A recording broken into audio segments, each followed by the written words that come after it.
A Supreme Court ruling will allow the FCC to loosen media ownership rules, paving the way for even more media consolidation.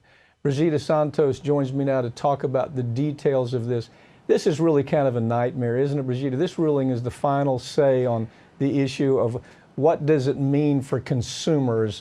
That's the suffering. The consumers are going to suffer because of this way I see it. What's your take?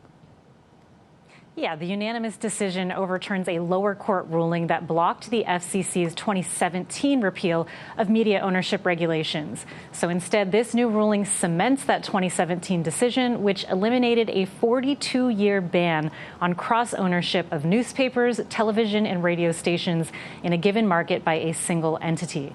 So for consumers, this means less competition, fewer local news choices, and less diversity of information and ideas. We already have a problem with monopolies in this country, where just 6 companies control 90% of our media. This decision could consolidate media even further, which could, of course, increase media bias and lead to the suppression of information that just a few parent companies may not like. Well, you know, this is actually being equated, the impact of this to Citizens United. This is actually being equated, it has that kind of impact for our culture. And to put it in perspective, 1980, there were, almost 60 individual, privately owned or corporately owned, but 60 media outlets. Now it's down to 3.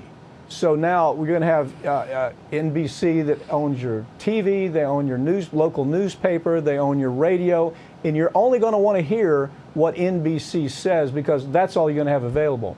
This is a win for broadcasters company. The money is going to just pour in because of this decision. Bill Clinton, if you'll remember, started this whole thing when he opened the gates for media to buy. He started it during his presidency, and now it's just gotten worse, hasn't it? Yeah. Look, there's a lot of companies that support this decision, obviously. They include Fox, Sinclair, News Corp, ABC, NBC, CBS, and more. They say consolidation is going to help ensure the economic survival of local TV as advertisers increasingly shift to competing digital media companies. And back in 2020, Ajit Pai, then chairman of the FCC, claimed the rollbacks were going to empower struggling local news outlets to thrive in the modern media landscape. But in 2017, the FCC also tossed out a rule that banned TV stations in a single market from merging unless 8 independently owned and operated stations remained in place. It also canned the main studio rule, requiring TV and radio broadcasters to maintain local stations to act in the interest of the local audiences they serve. Without these rules, local reporting jobs are drying up, especially in rural communities. These rollbacks have proven that media consolidation is not empowering local news, but instead allowing companies like Sinclair to create a national political narrative, and that's incredibly dangerous. We're going to hear one voice, and it is the voice of what the folks that own these big networks decide we should hear.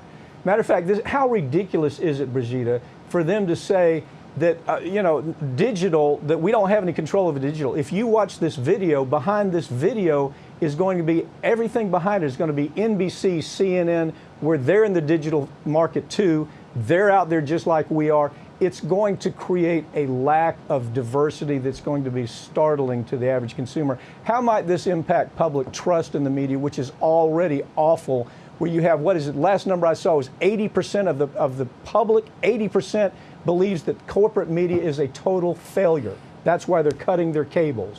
What's your take? Yeah, this obviously is not going to help that. This year's Edelman Trust Barometer reveals that trust in traditional media has declined to historic lows, and a fall 2020 Gallup poll shows that Americans' confidence in the media to report the news fairly, accurately, and fully has been on decline for the past decade. So this decision is likely going to continue and worsen that trend. And don't think that social media is going to step in, because they're getting control of social media as well. Brigida, thank you for joining me. Okay, I feel like we have to do several more stories on this. This is an important topic. And finally tonight, some good news. The state of New York became the 15th state to legalize marijuana after Governor Cuomo signed a legalization bill into law last week. Joining me again to talk about this is Farron Cousins. Farron, welcome back. Wow. Is this a great escape for Cuomo? Right. This is his way of saying, hey, take some of the heat off of me right now because I may not be governor next month. What's your take on this story? It's funny because I had this same exact thought when I first saw this story. I was like, wow, okay, I may be corrupt as hell, but now you guys can, go. But actually, this is such a great move, and it's something that's long overdue. We know in the state of New York, majority of the marijuana users are white citizens. However, majority of the arrests have been the Black and Hispanic population. So expunging those records, releasing those individuals from prison, legalizing this is a huge step forward. And they're already projecting that this is going to bring billions of dollars a year into the state of New York. Right. Sure. So they're very excited about it, and they should be. Well, as you look at this story, again, both of us were hit with the fact that you better show them a shiny thing. Yeah. You better show it right now. So his timing is really good. But the truth of the matter, it's a good result. It's the 15th state, right? 15 states have said, yeah, we're going to legalize marijuana. And I mean, at some point, the feds have to say it's kind of the norm. We need to let bankers bank. We need to treat this just like any other product. Maybe this will move that just a little bit. Well, Biden is so backwards on the issue. I mean, recently we found out they've actually been firing people from White House administration if they had any history of marijuana use. So he didn't know about Bill Clinton, the guy. So we're got to hope we can keep it at the state level and expand it, because I don't think Biden's going to be the one to expand it nationally. But this is a great move by New York, and it's going to open a lot of doors for him. Farron, thanks for joining me. Okay. Thank you.